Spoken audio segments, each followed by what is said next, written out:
Have you ever struggled with analysis paralysis? If so, you're not alone. I've scaled multiple brands now to over 10 million in revenue. I've been in e-com for a very long time, and in the beginning, I really struggled to get started. And most of the time, it was because I didn't really know what I was doing, and then a lot of things kind of crowd my brain to the point where I would think about doing the work, I would talk about doing the work, I'd plan to do the work, but then I wouldn't actually make any meaningful progress. Now, this held me back for years, and it wasn't until I grasped the concept of overcoming analysis paralysis that I was actually able to start making meaningful action towards my goal. And in this video, I'm going to show you exactly the step-by-step framework that I still use to this day that is now automatic, that you can copy and put straight into your own business. Okay, so let's get into it. First things first, I want you to ask yourself, this is literally one of the only things that matters. Even if you just take nothing else from this video, it's this first thing. All right, it is.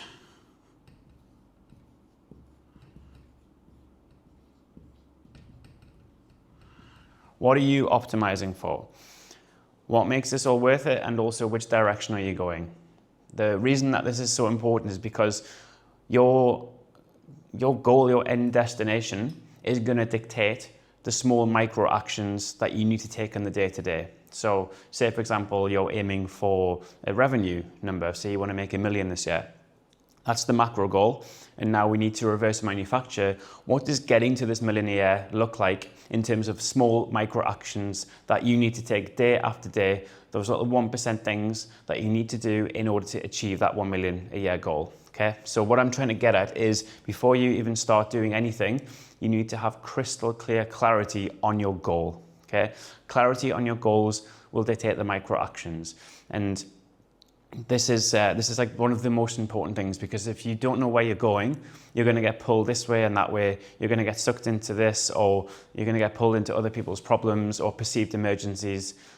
And the day's going to have gone by and you would have achieved nothing and made no progress towards your own goals, and you probably solved other people's problems. Okay, remember, in life and business, this is about us. No one's coming to save us. No one's going to do the work for us. So if we don't do it, it just doesn't get done, and you don't get to that 1 million a year. So first things, just make sure you're crystal clear on that end goal, right?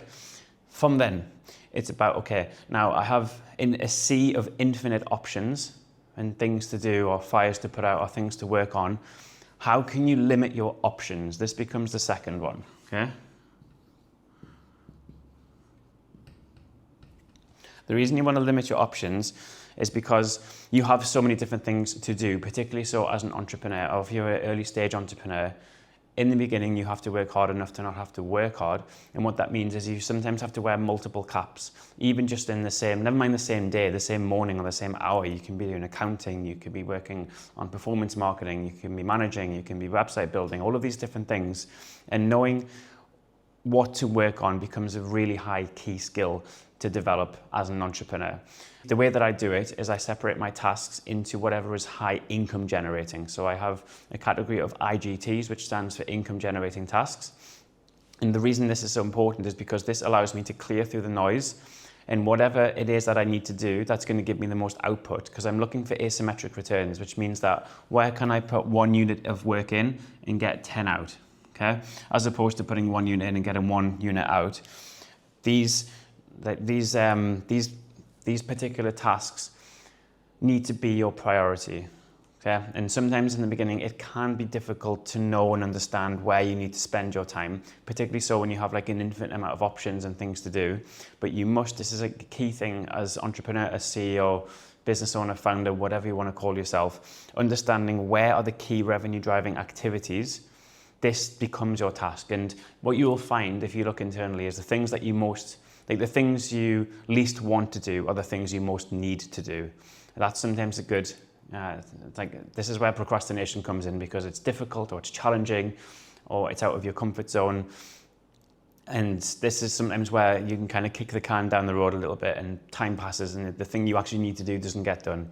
So use that as a bit of a proxy for knowing if you're putting something off, it probably means that you really need to do it. And most of the times these are like really high impact activities or tasks to be working on. So again, just get super clarity on whatever it is that you need to do, and then limit your options. Okay, so break your day down into either strategic parts, or it can be morning and afternoon, And then instead of having this crazy C, you're basically just prioritizing things, okay? So you're limiting your options and you're focusing on the one that's going to get you the asymmetric return. That's the key, okay? Next one is, if you can read my writing, that says basically having deadlines. So I call it a decision deadline.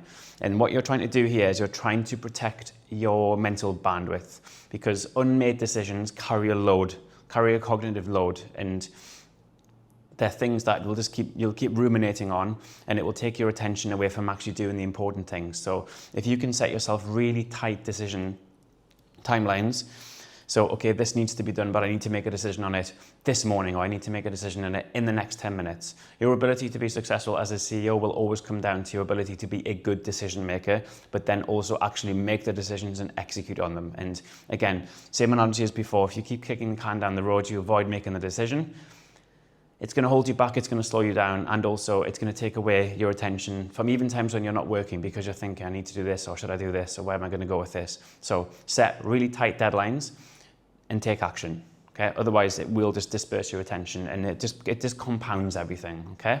Next one.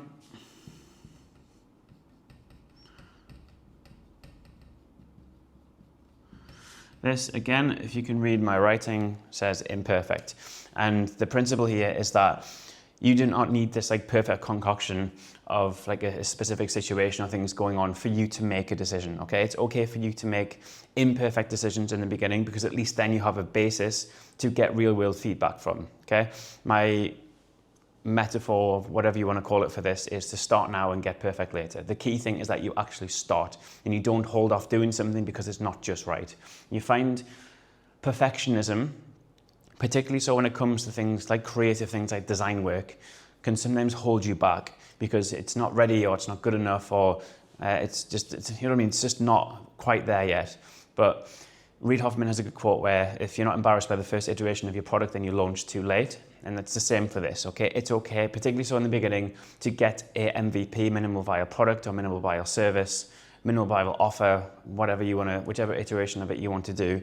That's actually going to then allow you something to build on, because if you just reserve it, you don't do it, it's just going to sit there undone because you're trying to perfect it. But do you even know what perfect looks like?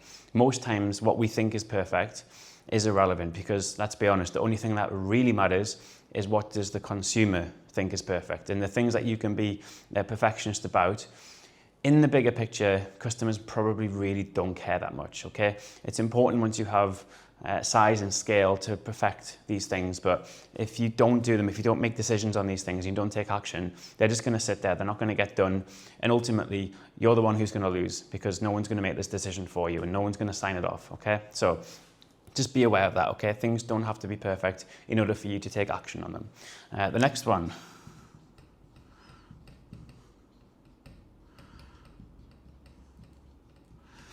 Is small steps. And what I mean by this is just breaking the macro down into the micro. Okay, so say you've got a big job or task to do. This is like I don't know, I'm just trying to think of a good example. Say you need to, again, it doesn't have to be business related. You need to like walk the dog, okay? You want to walk the dog for the next hour. That's the macro goal. But if you break it down to the micro, I need to, I don't know, find the dog lead, got to get dressed, got shoes on, I got to lock the door, you know what I mean, got to put one in front of the other. It's just breaking it down. It's probably a bad analogy, but it's basically, instead of looking at this big task that needs to be done, how can you chip away at something? How can you just get it started and then break it down into bite-sized chunks that you can actually make some sort of meaningful progress? Because the key to all of this, which we'll get to at the end, is just starting. Okay? Principle we'll come back to is start now, get perfect later. And generally what you'll find is, if you're procrastinating, if you're not taking action, sometimes the very act of just taking that first step, however small it is, even if you need to write a newsletter or some piece of copywriting, sit down, pen and paper, and just write the first word. And you'll see, it might be difficult for 10, 15 minutes, but then you get into flow, and then things just start to happen. But the key is you took action, you broke it down, okay? Small steps that are achievable, they're bite-sized, and just getting started on it, okay? Next one is an N, okay? So, with action, this is the reason I'm putting this is because you actually want to learn from action and not planning. Okay, this is kind of what I said towards the start. Planning to do the work isn't doing the work. Thinking about doing the work isn't doing the work. Talking about doing the work isn't doing the work. Yeah, like actually taking action is doing the work, right? It's very easy for you just to kind of plan and prep. I'm going to do this, or I need to do this, or we're going to do this, or when this, then that. But in reality, you're not going to learn anything from theory. You actually need to put things into real life. You actually need to put time, effort, attention into something, because that's where you're actually going to get the feedback from. And most things are one big feedback loop. If you don't take action, okay, you have no feedback with which to learn from. Okay, so be in this kind of experimental mindset as well. And remember, when things are probably not going to be perfect in the beginning, okay, it's okay for them to be imperfect. But this experimental mindset, remember, we look at the lens we view the world through, particularly so as an entrepreneur, is we are like a scientist almost, where everything is trial and error. And for you to actually create the trial in the first place, you have to take action and test something. So again, just be aware, okay? It's probably not going to be perfect first time, but once you have a first iteration, guess what? The next iteration is just going to get better and better and better, all because you took action and you put something out that probably wasn't perfect. And what you're doing is you just see everything as just one big test, one big experiment. And the experiment, you don't lose from it. This is the thing. In business particularly, it's not a zero-sum game. Because even if you make the wrong step, even if you make the wrong decision, or you take action on the wrong thing, you learn that it's the wrong thing. So actually, you now know what not to do. Therefore, by default, you now know what to do. So actually, you've taken progress. It might take you to take one step back to take two forward, but the main thing is now you've taken two steps forward. So actually, it's a net gain, it's a net positive. But in the beginning, you have to take action, okay? And just don't worry. You always want to leverage your downside. You don't want to make stupid decisions and risks. But the more you can just kind of put things into practice and out of theory, the faster you're going to get to this overall goal, okay? Again, if we're just using $1 million a year as the goal, that's how you do it. The next one is, I'm just going to put II because I don't want to have to write it out. But basically this is information overload. And this is kind of the primary reason a lot of people procrastinate, is because they have so much to do, okay? And what they don't do is have a single task focus, right? They do a bit of this, do a bit of that. They've got 50 tabs open on their browser. The messages pinging, you know what I mean? They've got pending deadlines, everything kind of moving around. And this is like a perfect recipe for you to get absolutely nothing done, but the time will pass so quickly. And again, as an entrepreneur, you can't afford to do this because technically time is money. And as you know, you can always make more money, you can't make more time. So just being aware of the fact that the more information streams you have open, the more decisions you have to make, the more things you're doing all at once, the worse everything's going to be for everything and everyone, including yourself. It's worse for your business, okay? So single task focus. If you want my proxy, it is the main thing is to keep the main thing, single task. Try not to disperse your attention too much, because we live in the attention economy. And let's be honest, everything at all times from literally all angles is trying to pull and take our attention, whether it's our friends, our phone, emails, tasks to do, family, there's always stuff to do. So if you can kind of break it down, one thing, I'm going to get up in the morning and I have this one thing to do. Good book, Gary Keller, read it, called The One Thing. And this is pretty much a whole book just on how to focus on the one thing. But then you're blocking off, by doing the one thing, you're blocking off all of these other potential things. But the one thing that you work on has to be, where is it?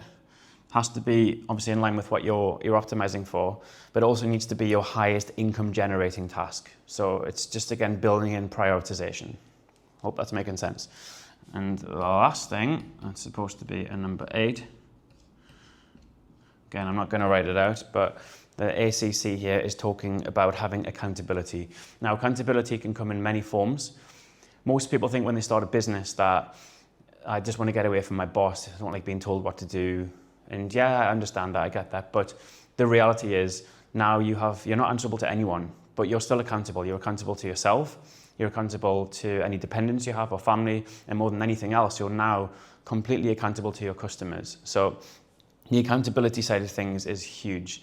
So again, having conversations or even setting tight, self-imposed, or even it can be peer or mentor imposed deadlines on things to hold you accountable, will really help drive you forward. Like, just give an example of fitness, for example. If you're saying you're going to get up at 6 in the morning and go to the gym, you can ride the wave of enthusiasm for the first few days, but then once that newness wears off, 6 in the morning, the alarm's gone off, it's dark, it's cold, you're tired, you didn't have a great night's sleep, you're aching off the day before. It's so easy to let yourself off the hook. Whereas if you have a PT, he's waiting for you at the gym.